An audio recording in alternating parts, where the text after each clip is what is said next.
Well, to get an idea of what the exact ground situation is in Israel and what the impending situation in Gaza is, we are joined by a very special guest. Lieutenant Colonel Peter Lerner is the Israeli Defense Forces spokesperson. He joins us now. Colonel, thanks very much for being with us. Given the extent of the Israeli military buildup on the Gaza frontier, would it be fair, sir, for me to say that a ground assault of the Gaza Strip can now happen at any time? I would say that the IDF is making all of the preparations required in order for us to be ready at the go as the government instructs us. That is our responsibility. I would not say that that's the situation currently, but generally we are operating and accumulating the forces and making sure that our forces are prepared for any instructions we receive from the government.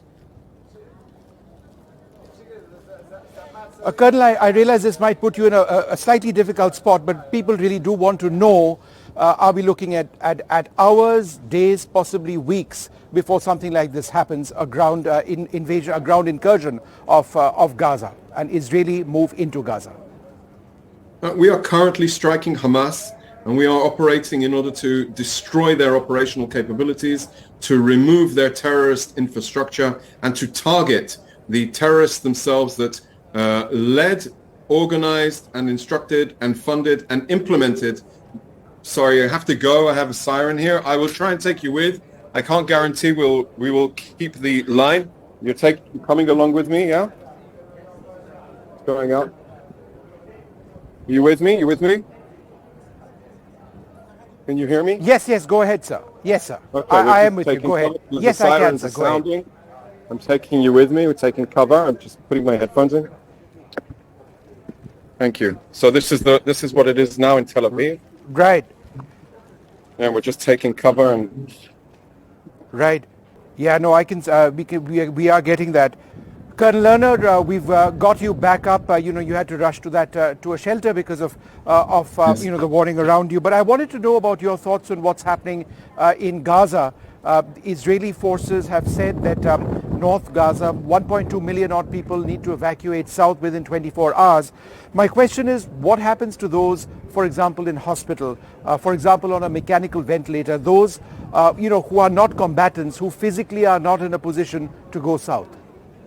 So obviously we are taking care of restoring security and defense to Israel by destroying Hamas and Hamas's capabilities and infrastructure, terrorist infrastructure, and its operatives.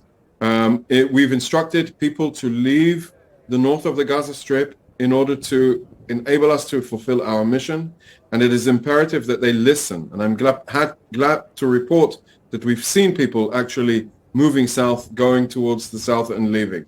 I would say that those people that need assistance, Hamas should assist them to move. We have evacuated all of the communities around southern Gaza because we take care of life. We don't put our people at unnecessary risk. Hamas, unfortunately, are doing exactly the opposite.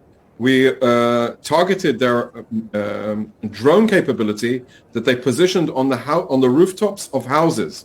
Who does that? What type of a human being would put people at risk like that? So indeed, there are challenges to this instruction, but it is extremely important that people listen.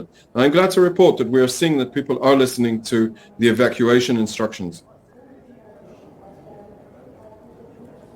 Could you give us some more details of that? Are you literally seeing thousands of people from North Gaza moving south? Is that what you are seeing?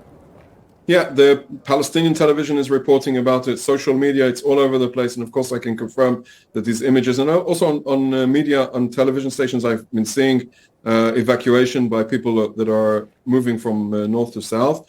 So that is good, because Hamas actually told the people not to evacuate because they are willing to sacrifice all of the people of Gaza. Yes. They have no regard for human life, Israeli or Palestinian.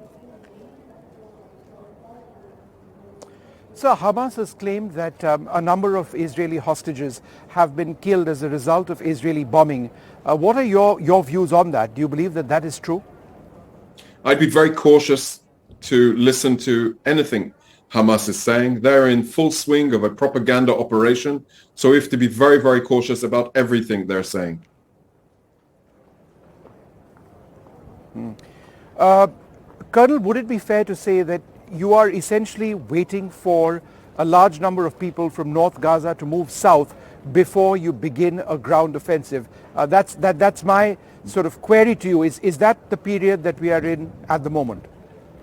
If the government instructs us to mobilize on the ground, then we will do so.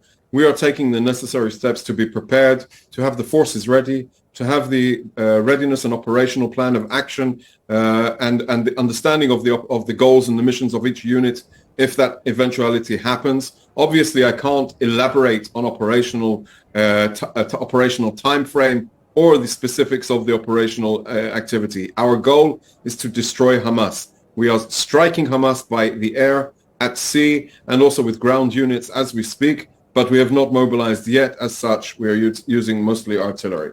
I would say, though, this is a question, and it is going to be very important to continue to follow the developments here. And I'm very glad that NDTV is actually doing that. Colonel, we saw Israel striking Damascus and Aleppo airports yesterday as well. There has also been a concern about Iran using perhaps Syria as a conduit to arm Hamas.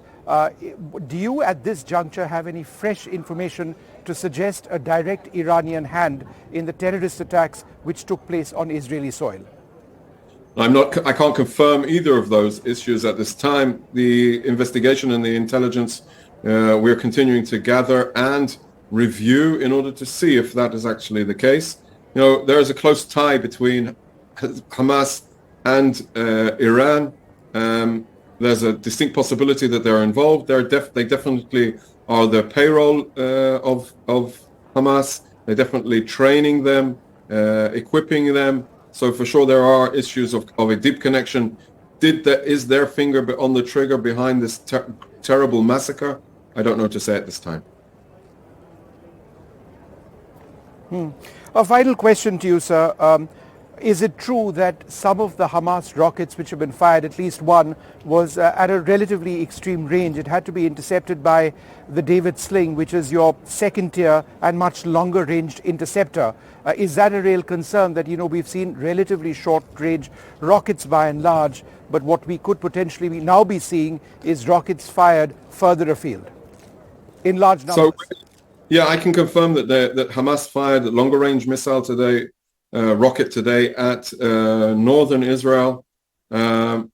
Indeed, they have those capabilities. It's not the first time they've launched rockets from Hamas from the Gaza Strip towards Haifa in the past, and it has indeed happened. And we utilize interception based on operational priorities and based on the tools that we have at hand with regards to the question about David Sling. But we have a vast range of different tools to do so.